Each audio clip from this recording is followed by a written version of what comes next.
Hello YouTube. This is going to be a tutorial on how to write a melody, and in order to do that we'll start with just a really basic scale, the C scale, and we'll start with C4, the C scale, C, D, E, F, G, A, B, C. Now from that scale, which is all the white keys, if you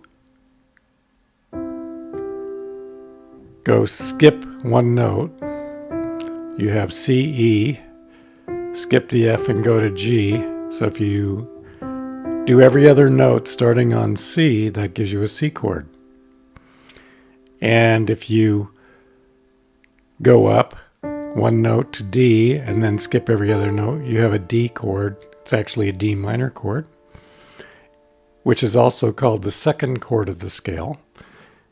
And then if you go up to the third note, E, you get an E minor chord, which is a third chord of the scale, which is a minor chord.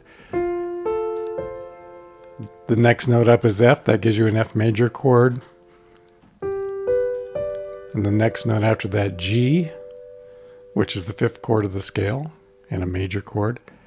The sixth chord is also a minor, and the seventh chord is a half diminished, what we call a half diminished chord. And then we're back to the C chord again. So the melody we're going to look at, one way to write a melody is to have a harmony structure underneath it. And so what I've done here is I've started with a C chord, skipping every other note. Then I went to the G chord, starting with G and skipping every note. Then up one more to the A chord, which is an A minor, and then down to the E chord, up one note to the F chord, one note of the scale, and then after the F chord we go back to the C chord, then back to the F and the G, and then back to the C. So that's the chord sequence we're going to use for writing a melody. Now, each of the notes of the C chord are called chord tones. So if they're C, E, and G, those are the three chord tones of the C scale. G, B, and D are the three chord tones of the G scale. And then A, C, and E are the three chord tones of the A scale. And then going down to the E note, we have the E minor chord, and these are the chord tones of the E minor chord. And then going up one, which is actually a half step, because going from E to F, there's no note in between. Whereas when you go from C to D, there's this black note, which is C sharp, or also can be viewed as D flat, between the two notes. So from C to D is a whole tone. But anyway, getting back, we have the F chord, starting on F, every other note, then the G, and then the C. And there are also inversions. It's very important to know your chords and their inversions. For example, the C chord starts with C, E, and G. But if I take the second two notes of the chord, the E and G, and then I move the C up one octave, so here you have C4, as you can see, and then C5, as you see written in the notation there on the keyboard at the bottom of the screen. So if you take the C chord, take that bottom note, and move it up one octave, you get the first inversion. And then if you take that note on the bottom and move it up an octave, so up to the E above it, then you have the second inversion. So here's your C chord, first inversion, second inversion. And then we have the G chord, which I guess I'll play up here. It doesn't really matter. So here's the root chord. Then if we take that G and move it up an octave and keep the other two notes the same, we have the first inversion of G. And then if we take those two notes, the two bottom notes, or actually the two top notes of the first inversion, and take the B and move it up an octave, we have the second inversion. So here's your root position, first inversion, second inversion. So in order to write music, you want to know your chords and their inversions. And we're just using the chords of the C scale to start off with. And then we also have the E minor. So there's your root position. Then if we take that note, the bottom note, and then we move it up one octave, then we have the first inversion. And then if we take that note, move it up one octave, we have the second inversion. So root, first inversion, second inversion. And the same for the E minor. There's your root. Take the bottom note, raise it up an octave. There's your first inversion. And then take that bottom note, raise it up an octave, and there's your second inversion. And then actually, if you were to take that bottom note and move it up, you'd be back to your root position an octave higher. An octave higher than the chord played originally down here. So we can continue this with the F chord, first inversion, second inversion, and so on. So in this, what I've done here is I've got a harmony. It starts with the G chord, then it goes to the, or sorry, it starts with the C chord, goes to the G chord, then we go to the A minor chord, then we go to the E minor chord, either one octave down or one octave up. Then I'll just go up one note for the F chord, and then down to the C chord, back up to the F chord, and then one note up to the C chord, and then back to the C chord. So what I've done is I've gone ahead and played those chords in this sequence here.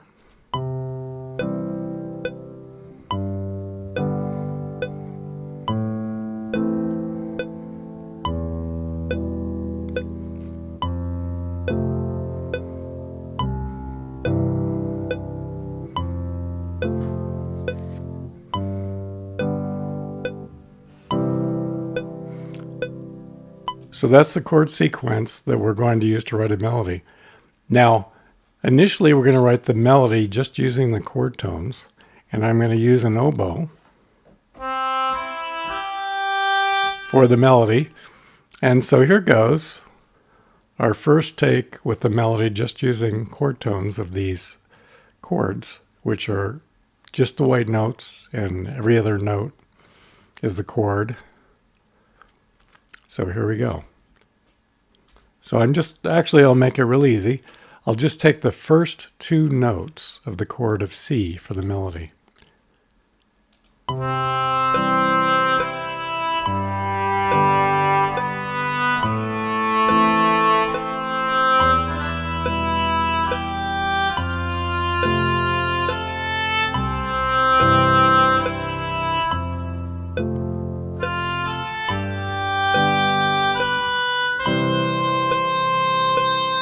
So what I did is I took the first two notes of the C chord initially, then I took the first two notes of the G chord, then I took the first two notes of the A chord, first two notes of the E chord, first two notes of the F chord, and so on to the end.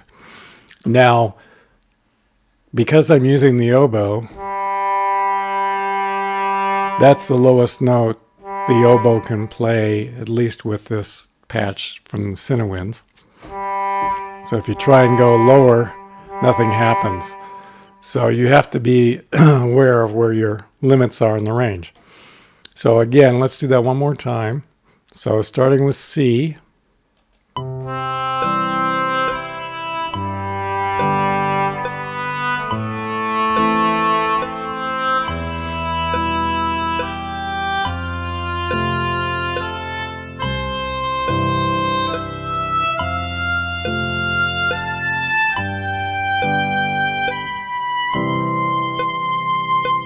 Now another thing, each of these, we actually have an underlying rhythm. Each of these numbers here. We have 0, 1, 2, and so on. Those actually depict measures. And the time signature in this particular case is 3/4, which means there are 3 beats to a measure and a quarter note gets a beat. Now, getting back to, so we started by using the first note of each, the first and second note of each chord. The first note is called the tonic, and the second note of the chord is called the third. We won't get into a lot of terminology at this point, but for example, the C chord, here's your tonic, here's the third, and here's the fifth, or we could call it the first, third, and fifth of the C chord. And then we have a G chord, so we have the first, third, and fifth of the G chord. And then we have the first, third, and fifth of the A minor chord, first, third, and fifth of the E minor chord, first, third, and fifth of the F chord, and then back to the C chord, first, third, and fifth, first, third, and fifth of the F chord, and first, third, and fifth of the G chord, and first, third, and fifth of the C chord. Now, it's important when you're practicing these things that you do have a metronome so your playing doesn't become jerky. When I started playing piano, I start with classical piano, and I always had a rough time when I actually got into bands of keeping time because you're sort of on your own as a classical piano player, and I didn't play with a metronome. So by playing with a metronome, it sort of gets you used to playing in time. So later, when you play with bands and other players, you can synchronize and just be aware of the beat. So let's go over that one more time. We'll do the first and third of each chord. And here we go, starting with the C. The chords, as you see, are depicted above, or actually below the measures. There's 4, measure 5 is a C chord, measure 6 is a F chord, and so on. We have 3 beats per measure. So here we go, first and third.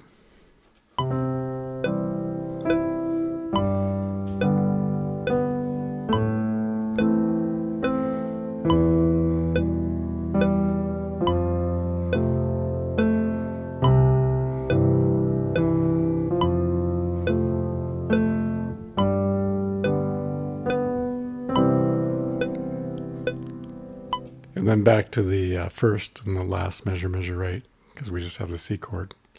Now, we could also do maybe the third and fifth of the chord. Let's try that.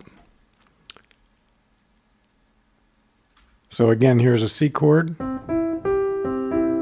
So if I do the third and fifth, in other words, the third, which is actually the second and third note of the chord, but we call it the third and fifth of the chord C.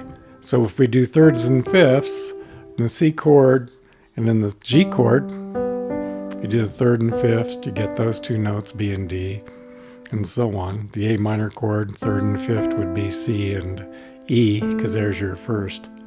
So let's go ahead and do the third and fifth.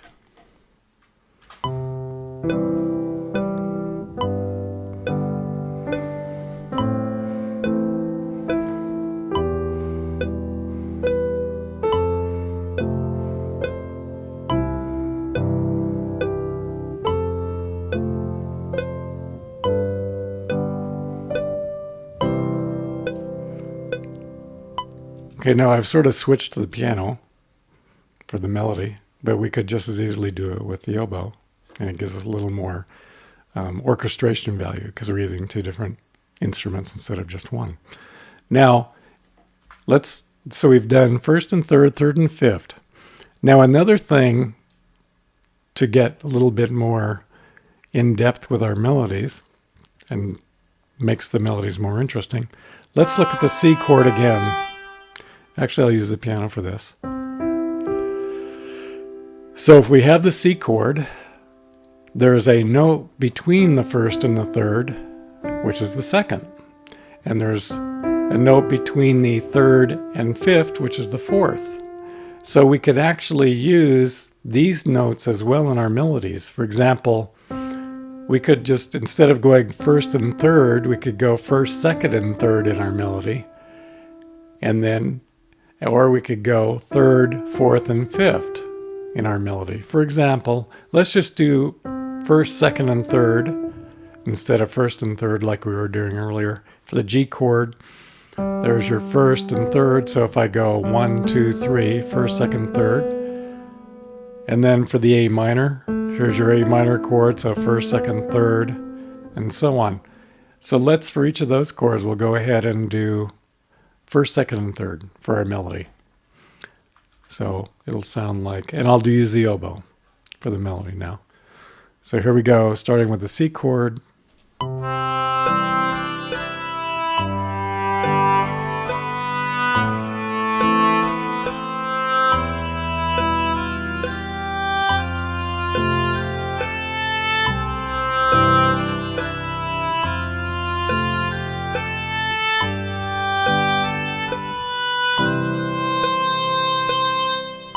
So you see we're getting a little more interesting in our melody. And at the same time, I'm using a rhythm. So it's, and we're in 3/4, so there's actually 3 beats per measure. And so usually you count it 1, 2, 3, because we have the click. And the beats in between are, you would go 1 and 2 and 3 and. So I was primarily using a 1, 2, and 3 and pattern. Okay, 1 and 2 and 3 and then I went to G, 1 and 2 and 3 and 1 and 2 and 3 and 1 and, whoops, went too low. 1 and 2 and 3 and. So it makes it more interesting when you vary the rhythmic pattern up a little bit. So now let's go ahead and use that same rhythmic pattern, the 1 and 2 and 3 and.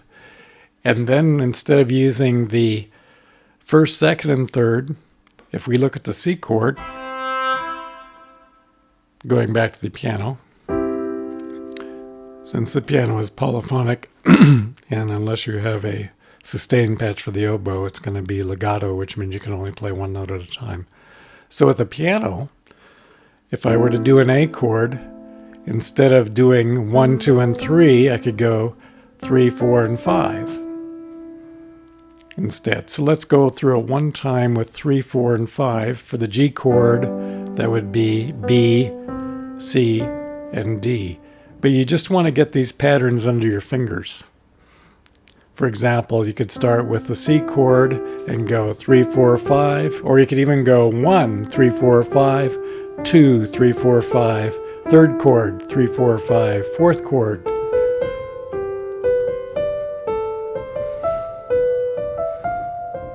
So that would be an exercise to get you going and getting you more comfortable with the patterns and the notes.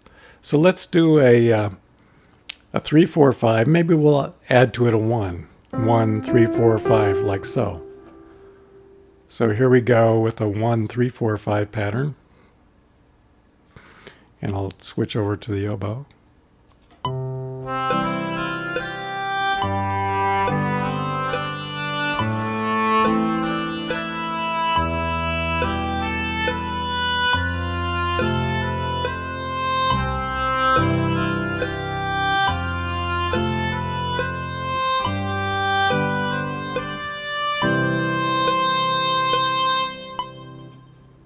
So it was 1 and 2 and 3 and.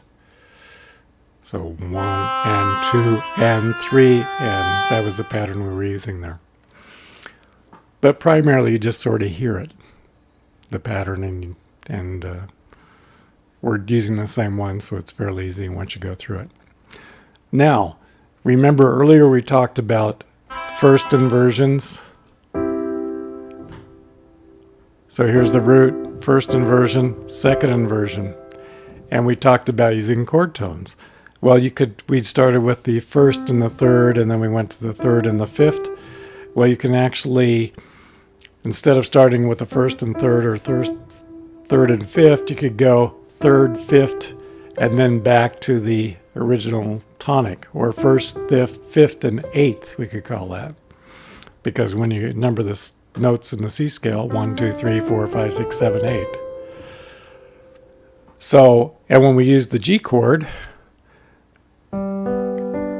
there's your first, third, and fifth, and then an octave higher is your eighth. So we could go, instead of using third and fifth, we could go third, fifth, and eighth, which is basically the first inversion of the G chord. So when we're doing our melodies, we can actually not only do the 1, 2, 3, the 3, 4, 5, but we could also do different inversions of the chords. So for example, I'll go ahead and do a melody, and I'll mix the 1, 2, 3, the 3, 4, 5, the chord tones 1, 3, and 5, and also the inversions. Like here's 1, 3, 5. We'll do the first inversion of some of the chords and the second inversion. So I'll try and just use those techniques, and then we'll start and see what we come up with. And here's the oboe.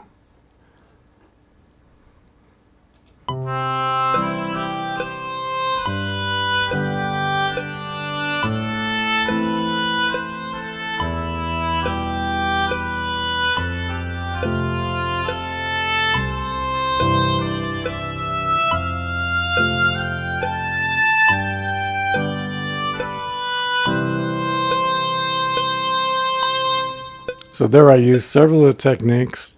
I used the 1, 2, 3, 3, 4, 5. I used the different inversions of the different chords, and it gives you a more interesting melody.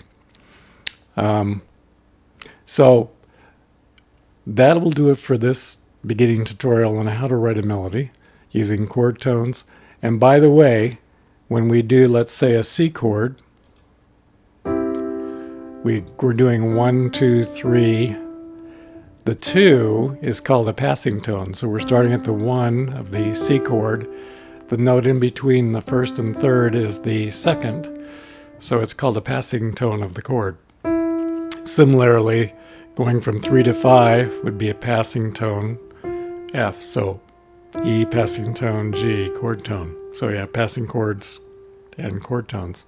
And then from G to C, we have 2 passing tones, A and B. So I could go G. For example, let's do the passing tones between the 5th and the 8th of the scale.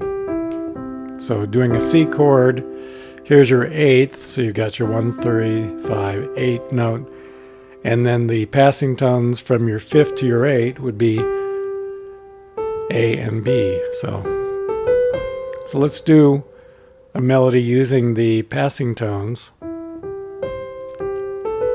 And if you notice, here's first or your root position, first inversion. When you're in first inversion, your index finger is actually on the 5th of the chord. So it's really easy to just run up the scale. And that's one of the reasons you want to practice scales, because it makes it easier to do things like 3, 4, 5, 1, 2, 3, or 4, or 5, 6, 7, 8.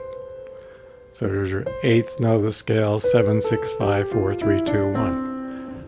So let's do the passing tones between the 5th and the 8th in a couple of the melodies. I'll use some chord tones as well, and you can sort of analyze what they are as we go through it. So we'll start with a C.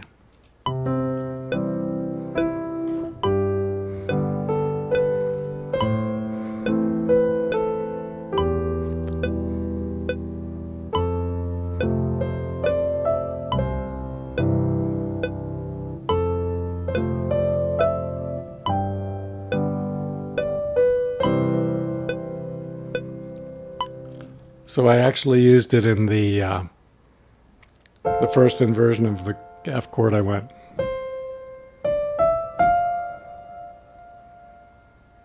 And I used it also, I believe, in the second version of C. So let's go back and go over that one more time. I'm just going to use second inversions.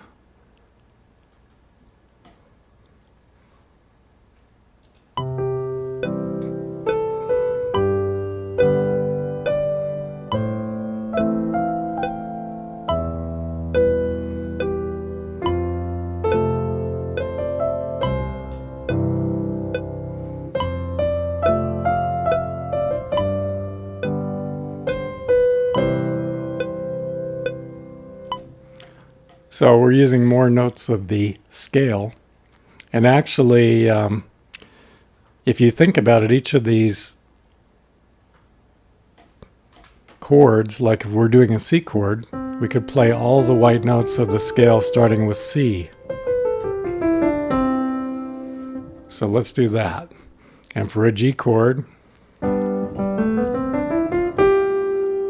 just starting with G and going up 1, 2, 3, 4, 5, 6, 7, 8. A minor, 1, 2, 3, 4, 5, 6, 7, 8. So here we go.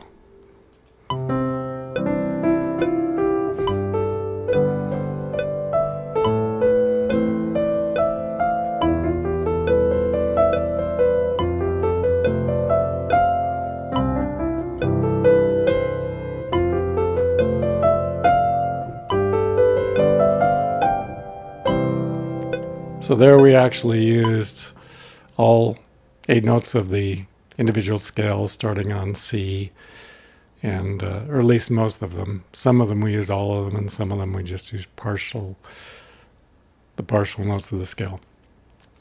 So that's just a start on how to write melodies using a given harmonic sequence, which is sort of guarding our melody. Or it's actually giving us, we know what the chord tones are. We know what the passing tones are. So we're using chord tones and passing tones to write our melodies. So that'll wrap it up for this tutorial on how to get started writing melodies. If you like this video, please give a like. And if you would like to subscribe, it's a good idea, and it'll help me out at the same time. As soon as I post another video, you'll see it when it comes up. So if this is something that is working for you, is where you're at, and will help you, I guarantee it'll help you write melodies. So this is Bill McFadden signing off from Tone Pure Music.